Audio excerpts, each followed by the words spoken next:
Welcome to our constituent meeting on Tuesday, May 14th. Myself, Representative Trevor Squirrell, and Edye Graning. all of you have been through this before, so I don't really have to explain what it is we do. We typically have talked about our committee work and then sort of opening up to conversation, discussion, questions, things like that. So I guess I'll go real quick. We are at the end of our session. We're done with our session. We had a very early morning on Saturday. And don't like to do that too often. But I can only remember one other time in 8 years that we went that late. So it's not common. But anyway, we did get done. Leadership wanted to get done on the 10th. They essentially got done on the 10th. And it was a crazy couple of days as some really key bills got thrashed back and forth. And you had one, the data privacy bill and things like that. So, Yeah. But on the budget side, just because I'm on appropriations, I'll just speak briefly about that. Actually, the budget ended up being easy compared to some of the other stuff that was floating around. Just to let you know process-wise what happens, the House passes a budget, and the Senate gets it, and they do their thing, and then they send it back to us. Typically, when bills go back and forth between the House and the Senate, or Senate and the House, there's amendments made to a bill, and that can happen 3 times back and forth, in which case you get to the 3rd time or the 4th time, then if there's still interest in the parties of trying to hash out the differences, they go to a conference committee. We have 3 people from a House committee and 3 people from the Senate committee get together and work that out. In the case of a budget, because there are so many differences between typically what the House does and what the Senate decides to do, we don't go back and forth with amendments. That would be too cumbersome. We go right to conference committee. So it's about a week and a half of 3 members of the House and 3 members of the Senate sitting in a room hashing out all these differences. And we finally got to a place where everyone agreed. I think we ended up with a budget, it was $8.56 billion, which was only just a little bit off of where it was last year. It really wasn't far off what the governors recommend, but that's a dollar comparison, right? Certainly within those dollar comparisons between what the governor wanted and what we decided to do, there were some major differences there. But in terms of the spend, that's about what it was. But it really was not controversial when it got all said and done. We had a lot of controversy around data privacy. We had a lot of controversy around what became the Act 250 and the housing bill that got put together. We also have the yield bill, which is sort of a conversation around education, financing, and all of that conversation. Edye's the expert on that. And a couple other things related to the environment, in particular, trying to respond to all the flooding that we're experiencing. And but anyway, enough said.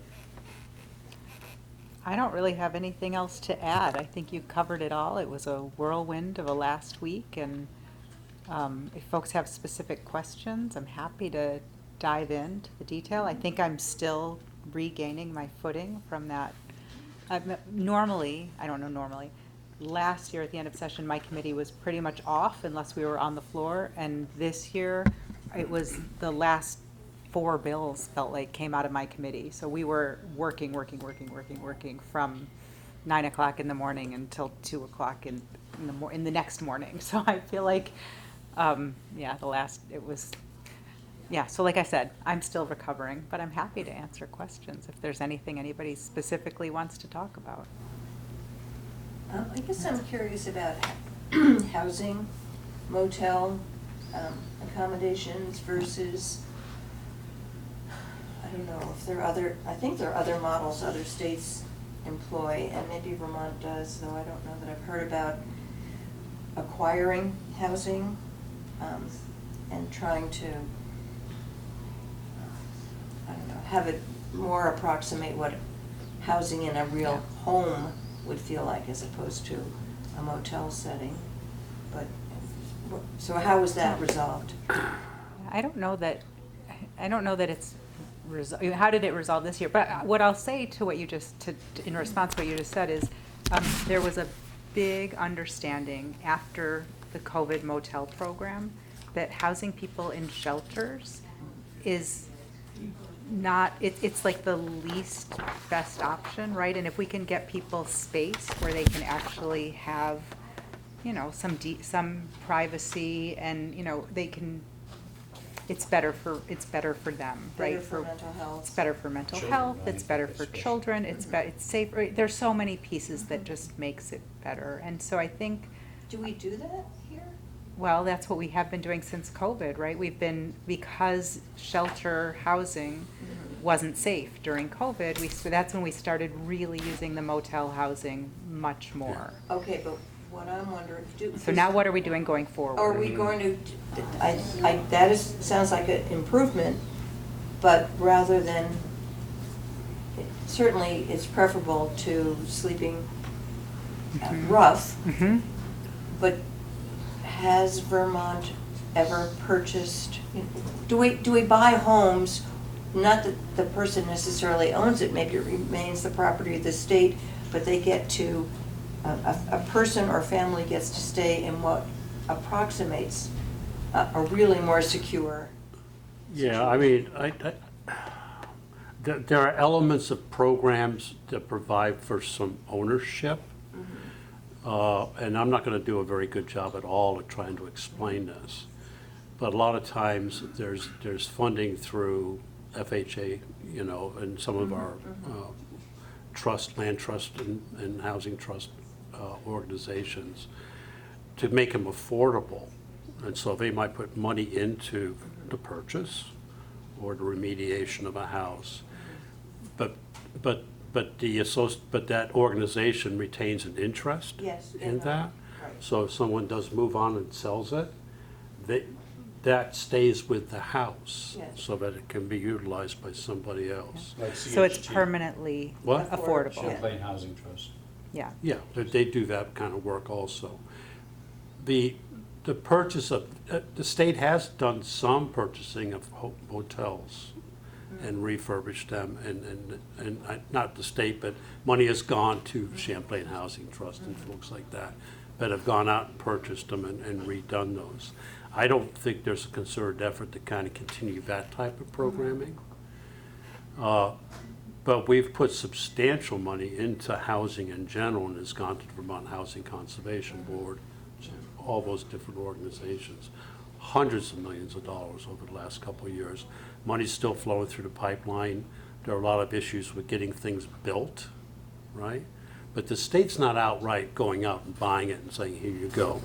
No, I just think, Yeah. and I have a vague recollection of reading something about either Washington State or Oregon, and I think they just do things a little differently, but I don't know all the details. I think we were all appalled at what happened during the eclipse, that people were tossed out of their homes in order so that a little more money could be made. It just seems so disruptive to whoever was in that situation. Well, the legislature found more money to continue some of that general assistance housing and things like that, and worked with DCF, the agency, to sort of create some rules that make sense. But we're still having problems, right? Where there was a situation where we knew we had an agreement to do certain things with the rules and the eligibility, but because somehow a bill hadn't passed on a given date, they hadn't put something in place and it put people at risk. There's that kind of stuff that sort of drives you nuts, right? Yeah, this is where the Yeah. legislature and the executive branch really need to work in lockstep to take care of the people in Vermont, and there's a little bit of a it's just not working well together right now, and it's really too bad because a lot of people, right, it's people who get harmed when that happens, and it's difficult. And then you have the problem of how much money can we put into protecting people today. And when we do that, that means that we don't have more homes for down the road because the amount of money that we have is so limited. And so you can't let people live on the street, right, who need supports. And how do you make sure you're still investing in the future? And so it's really difficult. Decisions are being made right now. And so there were decisions made about the eligibility, as Trevor said, and making sure that folks in inclement weather are protected and folks are protected who really have a very high need, folks with young children, folks with disabilities, folks older than a certain age. And so that's where all of the negotiations fell around that, to make sure they stayed protected and had homes. I'm just looking at some notes I have Oh, here from great. the budget as the conferees passed it. That's a good document. I'm glad you brought that. Yeah, and in the budget itself, this is just general assistance housing, not the housing we're putting to VHCB and all the other folks out there that are actually building houses. We put about $23 million in the actual budget for general assistance housing. But we also put another $20 million into what we call contingent funding. And what I mean by that is that when we're building a budget, the House and the Senate, working on that, there's a consensus forecast that's generated in January and July by, what's the word? The legislature has an economist, consensus forecast, and the administration has an economist, and they have to agree. Used to be years ago that they didn't have to agree, but that got changed, so they need to come together and say, this is the amount of money we estimate, we project, will be available for you to build a budget. We cannot build a budget that exceeds that box, okay? And we can only do it based on those two forecasts, okay? But we do get monthly updates on revenue that comes in, so we know what it's looking like, right? So when we finalized the budget with the conferees, for instance, we looked out and said, we think it's almost $100 million more. So when they meet in July, they're probably gonna say the forecast is $100 million above forecast, okay? So what the Senate and the House will do, the Appropriations Committee, is say, the things that we couldn't fund, in other words, didn't meet the list that fit in the budget, it goes on another list called a contingent funding list. Or And it's sometimes they refer and to it's- it as a waterfall. And it's Waterfall? yes, it's prioritized Yeah. from top to bottom. So the first one on the list goes first, et cetera, et cetera. So when I say there's $20 million more for GA housing, that's on that contingent list, and it's not at the bottom. It's somewhere close to the top of that list. And I know that we put almost $8 million into shelter bed expansion, things like that, so. But there's a lot of concern around that because, folks don't like that kind of a setting. That's just not an appropriate setting, But anyway, there's a lot of discussion, for sure. Is that all part of the 100 million you had mentioned the last time? No, there's other money that's going to VHCP and Champlain Housing Trust to build housing and stuff like that. I think this is over and above those numbers. So how did? I don't remember exactly what you're referring to, what Yeah, I said last was- time. Something that about- was the bill with the new taxes on the property transfer tax that. That was didn't- 829. Yep, and which basically went nowhere. went out of the House and the Senate said, we don't think that's the way to fund housing. We had three bills. We built a budget, right? And then we said we have these needs over here. One was public safety and access to justice. One was Medicaid expansion, and the other one was housing. And they all had their own bills associated with them, but they also had their own revenue source, right? Increased taxes. In the case of access to justice and Medicaid expansion, that was securities, mutual fund fee increases, and some corporate tax increases. In the case of the housing bill, it was property transfer tax increases. In other words, if you sold a house that was worth a certain amount of money, over $750,000, that was Tax to the higher up. rate. And then I think there was some Income. personal income taxes for folks making over $500,000 a year. That would provide about $100 million per year for 10 years. Yeah, it sounded great. But when those three bills went to the Senate, they stripped all the funding out and said, no, we're not doing that. Right. Yeah, one of the things people forget is that when you put a special tax on people who have the ability to move where they're taxed, you can significantly decrease the number of them that are here. Potentially. Over the last 50 years, you know, Richie Tarrant, et cetera, we could go through a household list, and they're not residents paying income taxes in Vermont, as I understand it. I don't have access to their tax returns, but I know an awful lot of them have moved for more than 6 months to another taxing entity so as not to have to pay. As soon as we go beyond a certain point, there's a tolerance, but as soon as we go over that point and we're disproportionate, then we lose that population. Because they've got the ability, when you already have 4 houses, it's pretty easy to just change your residence to the third one, which might be in New Hampshire or in Florida where you don't have a lot of security taxes and stuff. So it's unfortunate, but they do have the ability to move. That's an argument that gets made, and I understand that argument. But there's also a fair amount of research out there that says that's not the case. So I think I there's spent stuff on 50 both years in sides. that business, I can assure you. Well, I that understand. a lot of I'm not people- arguing Yeah, with you. and, you I'm know, just saying that there is competing Income research. tax, and you have a job in a certain location, and that you live where you work, right? So there's a level, I mean, I agree with Trevor. I think you can make arguments on both sides of this one, and I think that, you know, as I'm pretty conservative about this stuff, and I think that both of those taxes that were not unreasonable, in that there's already a federal income tax that's higher if you make over $500,000 a year. We don't tax at that level in Vermont. We stop at around 250,000, a little bit less than that. So I think that we would be in step with federal taxation on the income tax, and that seems appropriate. Property transfer tax would only assess a higher tax at a rate of a home that is, you know, for the amount of the home that's over $750,000, that would be taxed at a higher rate.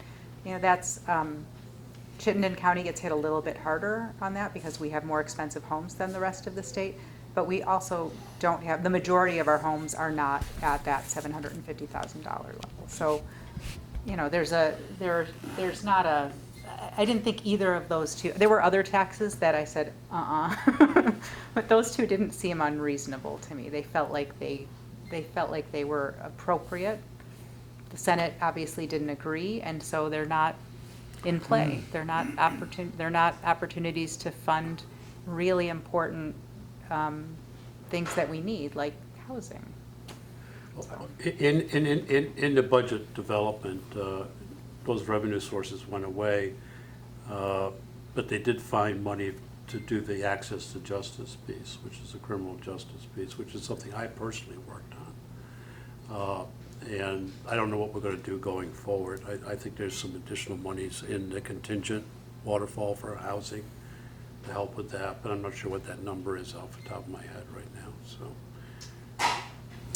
Now that we scrambled through the last week, can you educate me on the timing that the governor has to process those? And I did hear on the news that you guys have already said, are you coming back in session in mid-June to deal with whatever the fallout is? Yes. That's correct. The 17th and 18th of June have been set aside for veto session, veto override session. How long does he have to veto? I'm not absolutely sure about this. I probably should go check at some point. I always think I understand this. I think once he receives the bill, and I think that's the key. I mean, there's an action that has to take place. It has to go to the governor. Right, so And I if believe- you pass things, And I think he has 10 days. okay, so you pass the last of what you're going to do on Friday? Yeah. So you guys just don't like walk across, upstairs and put him on his desk? It's not a quick, necessarily process for him to receive I think the it? word not necessarily. I think it could be, but I don't know what that process is. But I don't think we hold stuff, you know? And you understand he has 3 options once he does Yes, receive a bill? yes. Okay. Which is the reason, I mean, I have a bill that I'm tracking and I'm trying to figure, you know, when it's in the legislature, it's easy enough. You go on the website and all the actions are listed there under the bill. But once it leaves you guys, it's harder to figure out what's going on. We agree. You know, it'd be nice if I knew, okay, by this day, you know, it will either go into law without signature or something will have happened, so. Yeah. But I assume that means that by did you say 17th? Well, We will know by the You will know by 17th the of June. 17th, so Yeah. that I you would can say we'll know respond. by June 1st. yeah, I think we will Probably. know by Okay. June 1st, yeah. Where we stand. Isn't there so. truly a manufacturing process? In other words, you've got documents in front of you that you're voting on that are annotated and they're not really completely finished. Isn't there a process to literally manufacture the bill in final form to get it to the governor after it's been approved? Well, there might be some formatting issues, but there's no change in language or anything like that. Oh, no, I'm not suggesting. You're that. asking I'm just is there a suggesting physical that to printing To that- get a full package Yeah. that's concise that you can then distribute, must take some amount of time. Yeah, we tried to get to a signing ceremony for a couple of different bills that came out of our committee this year, and they got signed without us. You know, we were told the next day or later that day after they were signed. So I haven't been through that process yet to see what it actually looks like. That'll be a goal if I get elected for next session to I mean, get legislative- that With artificial figured out. intelligence and everything else, it might actually be spontaneous in the future, It right? won't Could be. ever be, but it could be, yes. But legislative council's already got the text and they're working on that as because I know when the committees amend it, they have to have all that done. Like Yeah, before it goes to the floor and it has to then go to editing. if it's amended and- at the floor, they have to get that all squared away within, I mean, pretty quickly, Yeah, it seemed to certain, me. and certain things come out of the language too, like there is the very front end of every bill. It's not the purpose statement, but sort of a description. Findings.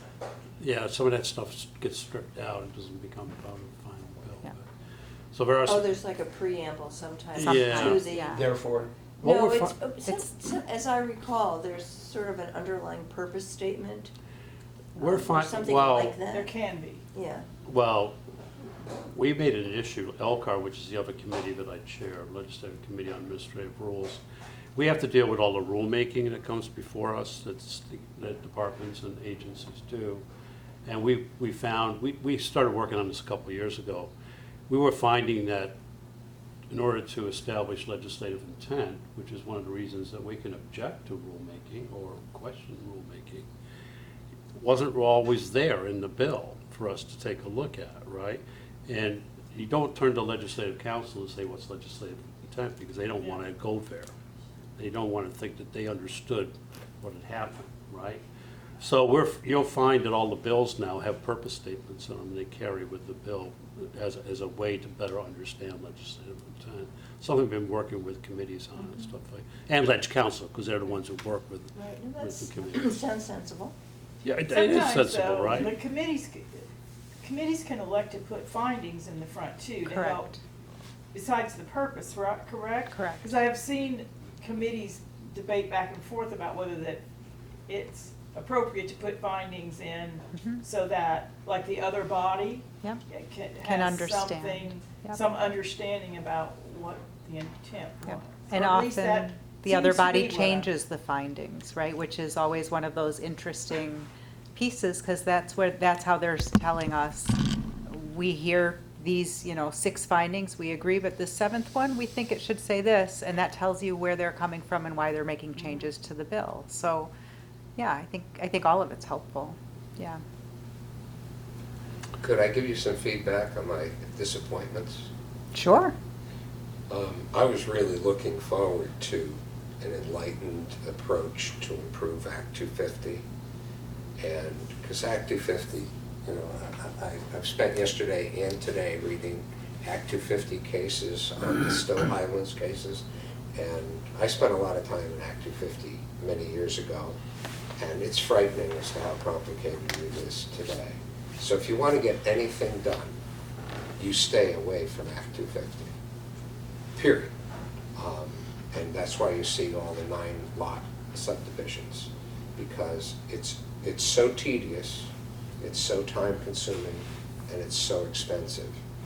And I feel like some bureaucratic group might have had their finger on the scale that essentially said, you do not get the benefits of the liberalization of Act 250, let's call it the 18-month, 24-month window, whatever it finally came out at, unless you're on municipal water and municipal sewer. And do you know how many places there are on municipal water and municipal sewer in Jericho? None. None. Yep. But what I would like to say is, the disciples and the advocates for municipal sewer are so inherently misguided, because possibly one of the worst environmental things that you can do is to use dilution as the solution to pollution, which is what our wastewater facilities do. So literally, we've just said, oh, well, the municipal wastewater facilities are so great that we have to have them if we're going to liberalize Act 250.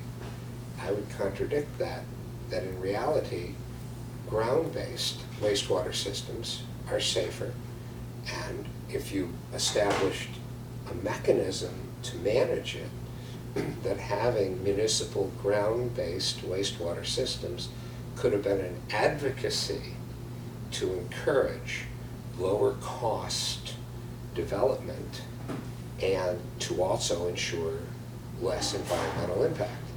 So if you wanted to get the exemption for Act 250, which was, they moved it from 9 or 10 within 5 years to 25, exclusively if you have municipal water and municipal sewer.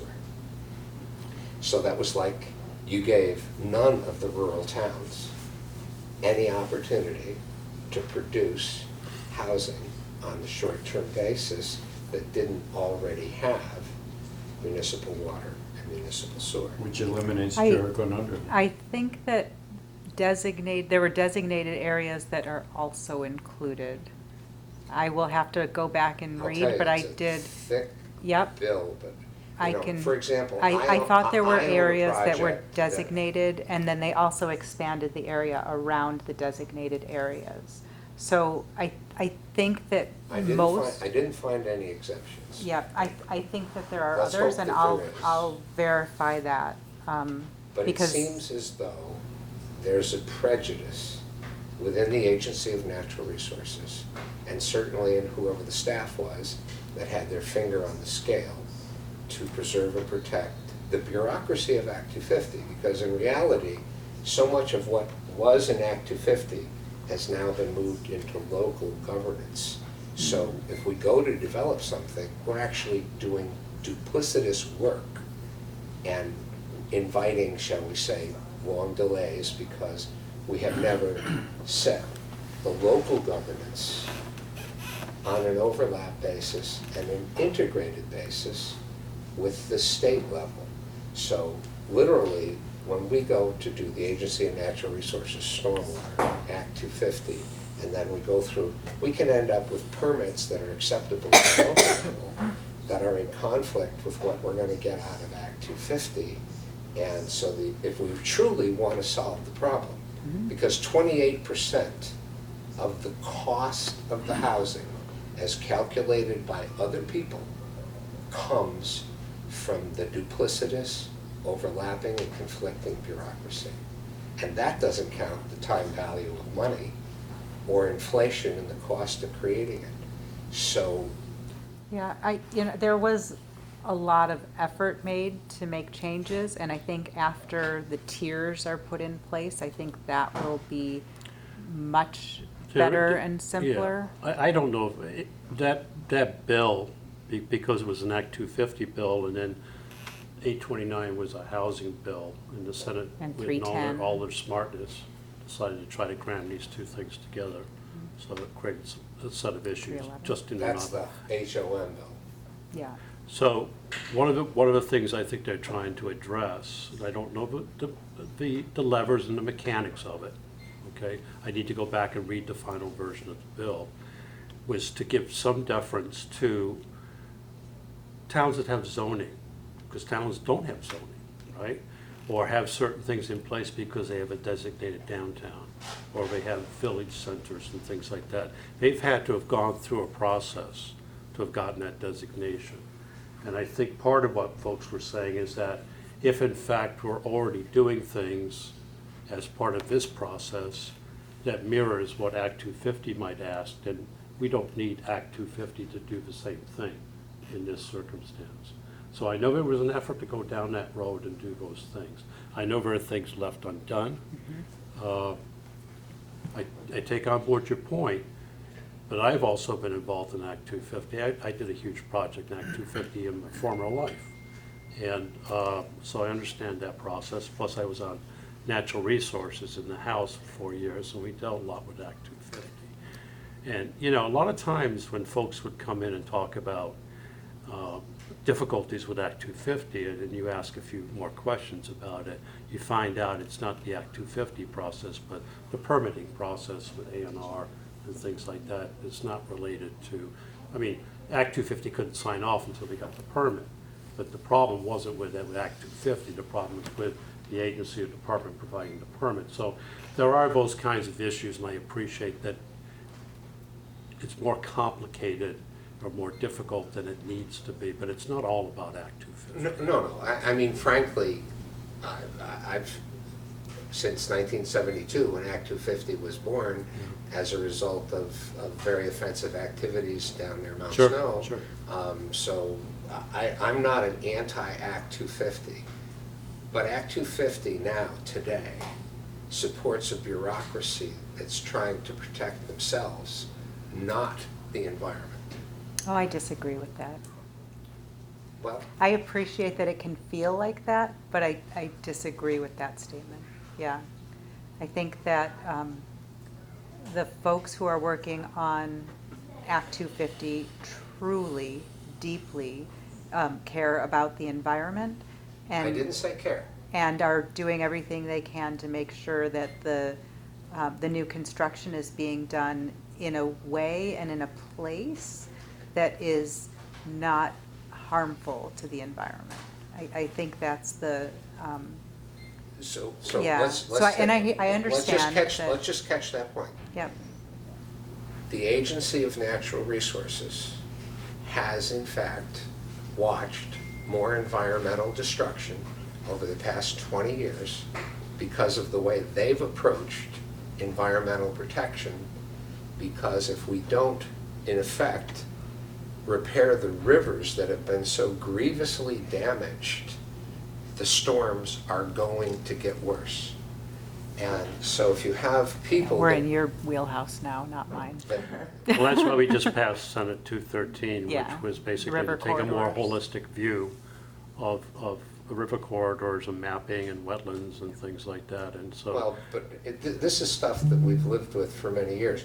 The bottom line is that when someone does something, and possibly one of the biggest offenders over the last 50 years is local and state governance, we didn't see sophisticated stormwater treatments on 89. It was long after we, the private developers, had to have implemented sophisticated stormwater treatment. But if you think of all that stuff out by the Williston Park and Ride, that was a federal project administered by the state, and for 60 years, it did not have the same level of stormwater treatment that we're obligated to do. And that's the point that I was trying to make. It's not about caring. It's about understanding that there is a holistic big picture here, and like Montpelier is persistently getting flooded.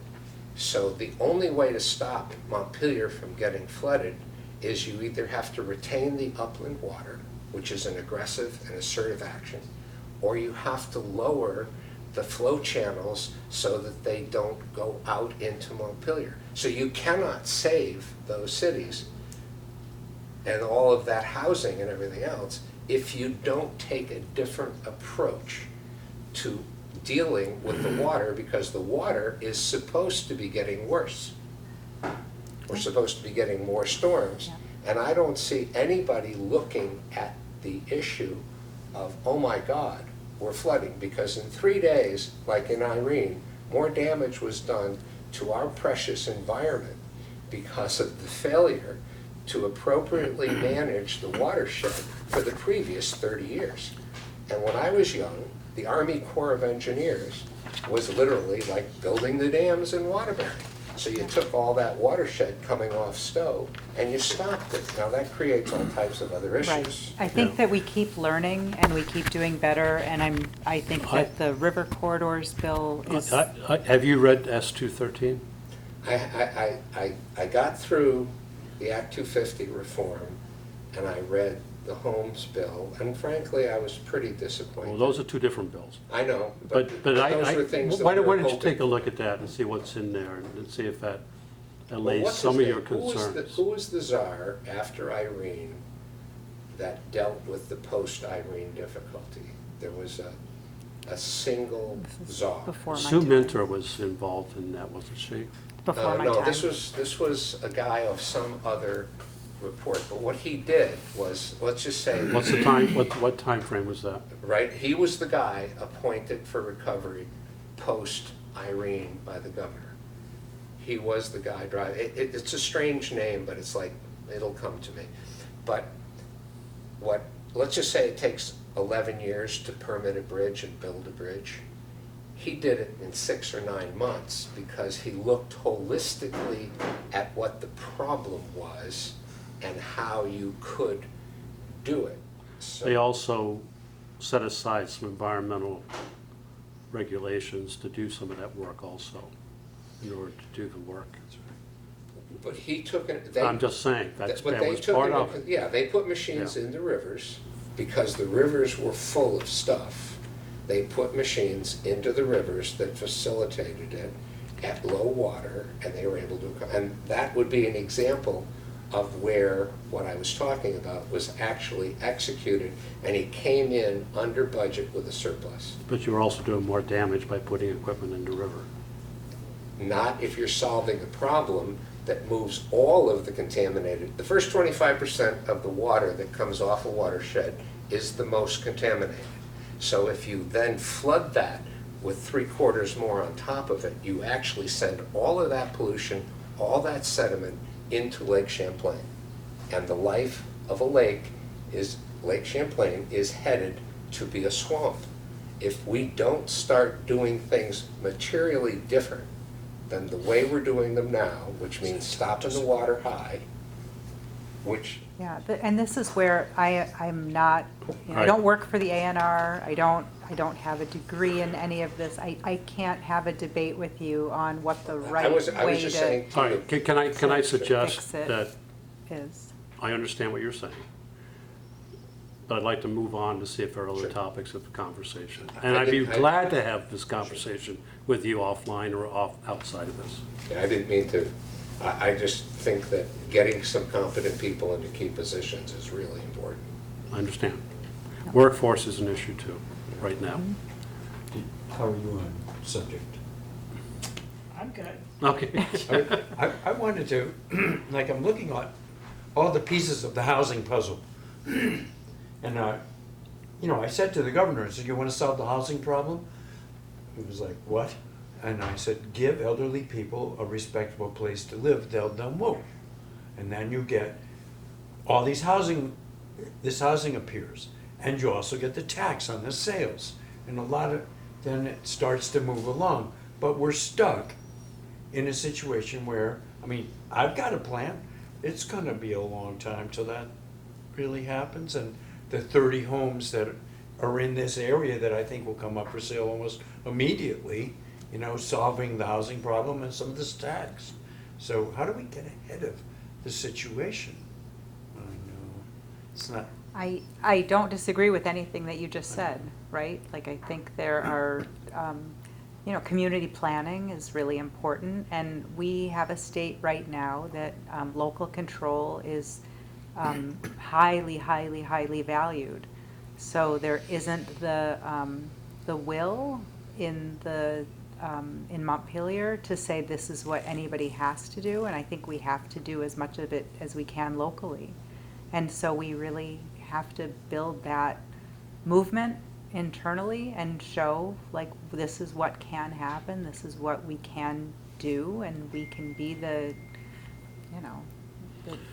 The catalyst. yeah. It causes me to think of a question for you.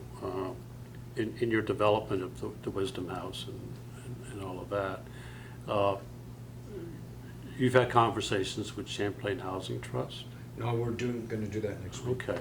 It'd be interesting, and also They're expanding. VHCB, is to ask them, is this type of housing, because I don't know the answer to it, okay? Is this type of housing part of their portfolio? And if so, how much, and where are they doing this, and things like that? I don't know the answer to that. Right. It would seem short-sighted if it's not part Well, of we the intend to work conversation. with Habitat for Humanity is a significant portion of what we do. So in that way, we are planning ahead to accommodate that. Yeah. Thank you for thinking about this. I really appreciate it. Evernorth is a player on that ball field. I'm sorry? I think it's Evernorth. It's very similar to CHD. Yeah, that's, It's in the yeah. Northeast Kingdom, I think. They're in central Vermont, right, and other parts of the state. I think they're spread out. But, Yeah. But, thank you. You're a compliment to Champlain Housing Trust, I believe is Yeah, what you're saying. I've done a lot of business with Champlain Housing Trust, Yeah. and they have difficulty coming out this far because of the transportation component, and they've got, a big pile of work to do. Yeah. And that they have their model, but Bill's project, which literally is right there, Yep. is one of those that had the land-based sewer systems been considered as a municipal option, that project could move forward without Act 250 if, in fact, we could have gotten an enablement for a municipal utility for a land-based system that did not already exist. So it's a combination of local But as people. a 1B town, because Jericho and Underhill could both be 1B, so once the tiers are put in place, the towns can designate areas for up to 50 homes to be built. I think it's 10 acres, that would be exempt from Act 250 without sewer. Up to 50. So, up to 50, Okay. yep. And then we could do it in 50 unit segments and. Well, that would be a longer, a different kind of a discussion, but I think that's in the bill Oh, good. right now. Which bill is that? 687, H 687, which That's is, the HOM bill. no, No, the 250 bill. yes, Yeah. yes. This is the different tiers that they're working on, But but it it's gonna still has take to be 18, decided. yeah. 18 months-ish Yeah. for the Yeah. tiers to be. I think I'm not in a but- hurry. But that is, Jericho and Underhill could be 1B, and so that's, yeah, that was what I was paying really close Which attention would to. provide some exemptions. Some exemptions for, 50 homes on 10 acres. The town has to designate the areas, and you have to have either sewer or water or zoning planning. So we have all, Right. we have every place. I sent you has notices that. they're gonna do the septic thing tomorrow night. Yeah, I saw that, It's for Riverside. We'll see what happens. I'm not too hopeful. Have But they had this conversation before? not about Riverside. Okay. No. Du Bois and King is going to present their findings, but they had, in a preliminary statement, suggested that they were looking at a growth potential in Riverside of 24 to 28 homes. We're looking at 150 that has been zoned for already, so they weren't doing their homework.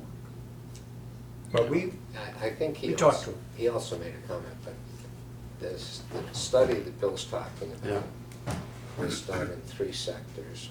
Jericho Center, Riverside, and then the Corners. corners. So it's an example of integration, but essentially 450 gallons a day of treatment as proposed in the Jericho Center study. The build cost in the estimates is $106,000 per 450 gallons a day. I took their 7.6 million and their 7.5 million and their 110 million and whatever. And so I tried to convert it into numbers that we could understand. That system cost me $20,000 to build.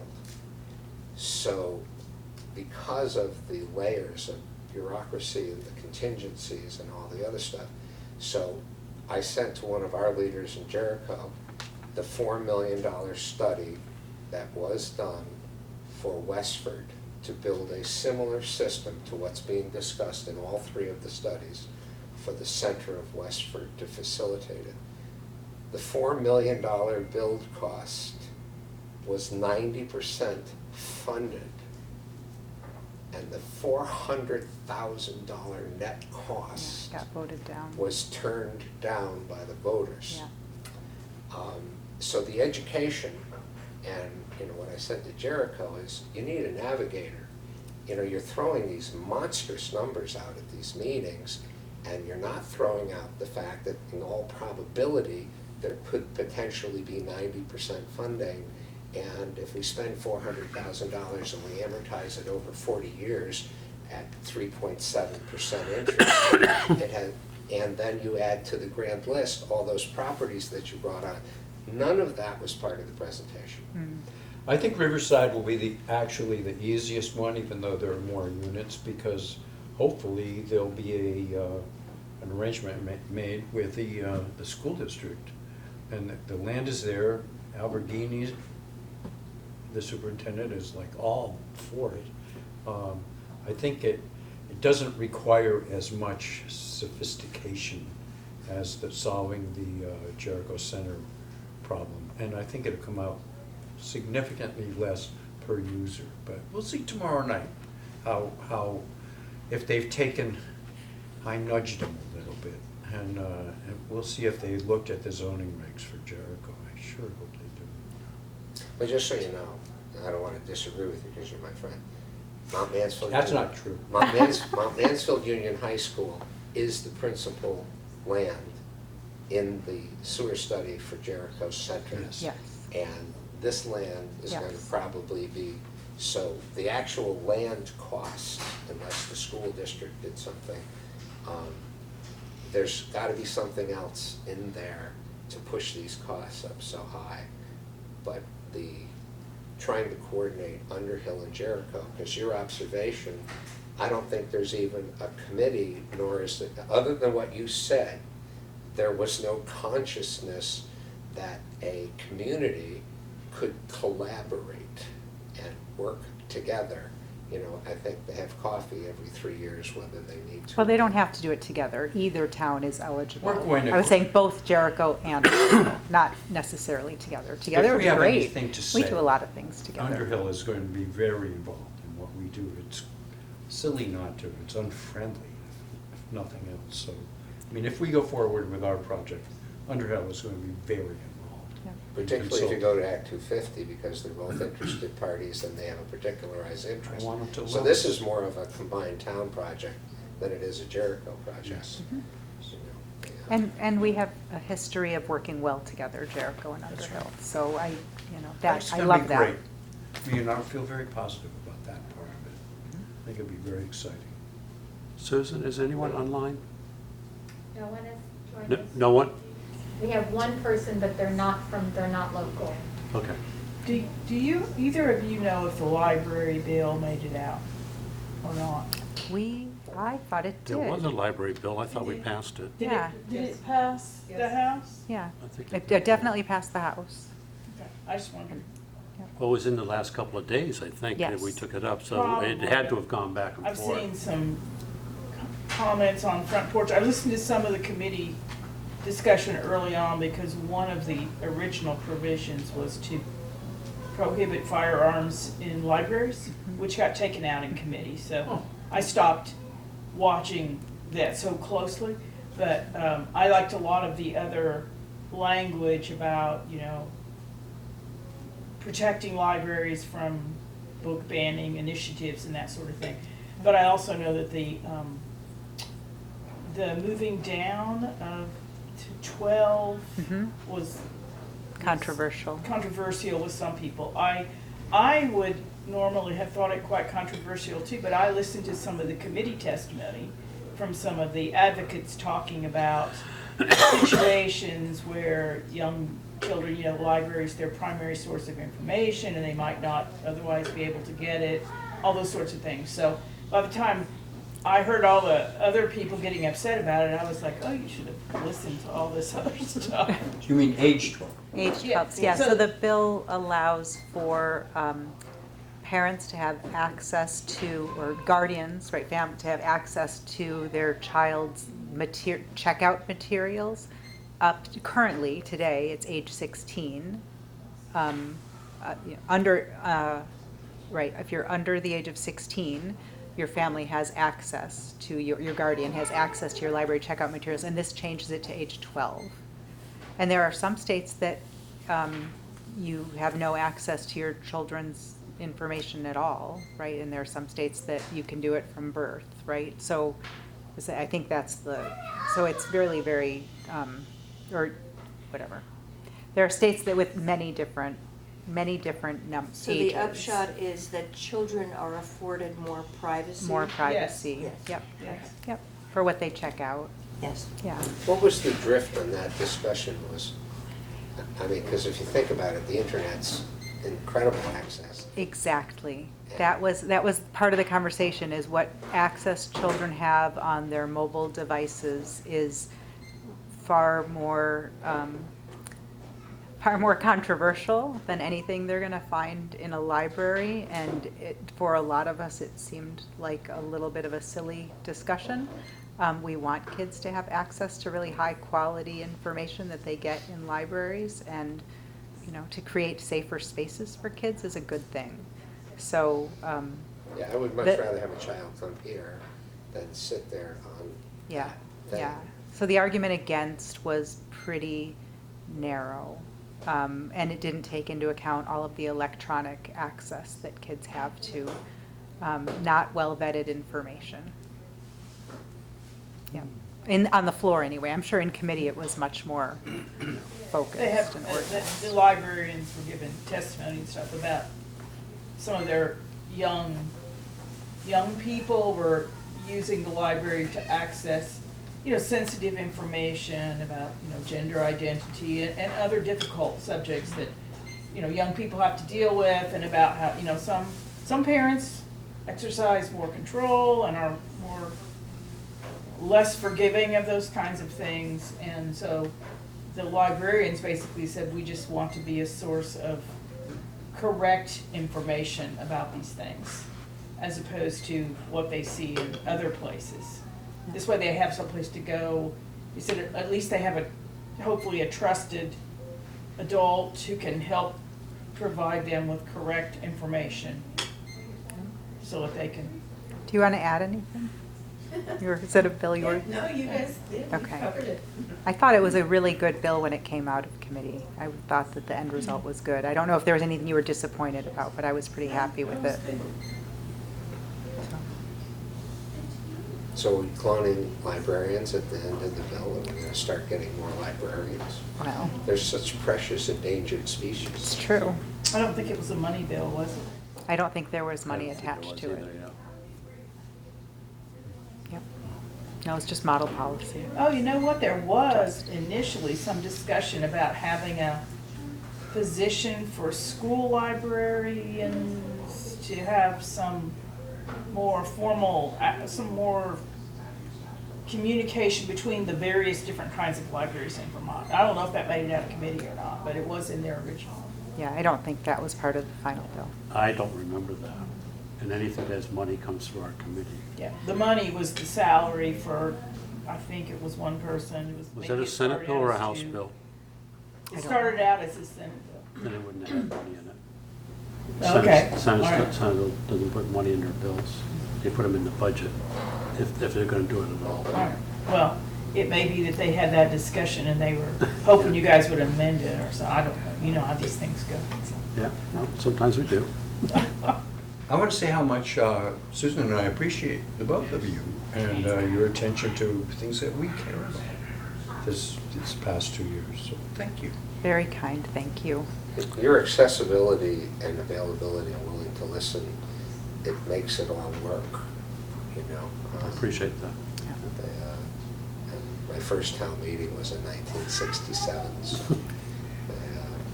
so it's interesting as to how we evolve. But we do appreciate your service. Thank you. I don't know how you take the frustration. Yeah. We have days. We certainly have days. This last week was a lot of frustration. It's a lot of days. And going back and forth. The Senate really tried to upend a lot of our bills, in my opinion. So. Right. Yeah, data privacy, case in point. But we Yeah. have a data privacy bill. Hopefully the governor will sign it. It's got a lot of really good things in it that we can build from. It is, yeah, I think it's a good way that we can have opportunity for businesses to grow and for people to have control of their data and understand, right? Even just to understand what businesses are doing with their data and how much our data is being purchased and sold every single day is a benefit to all of us. So, you know, Isn't Europe doing a really good job, comparatively speaking? comparatively speaking, they are, yes. Yep.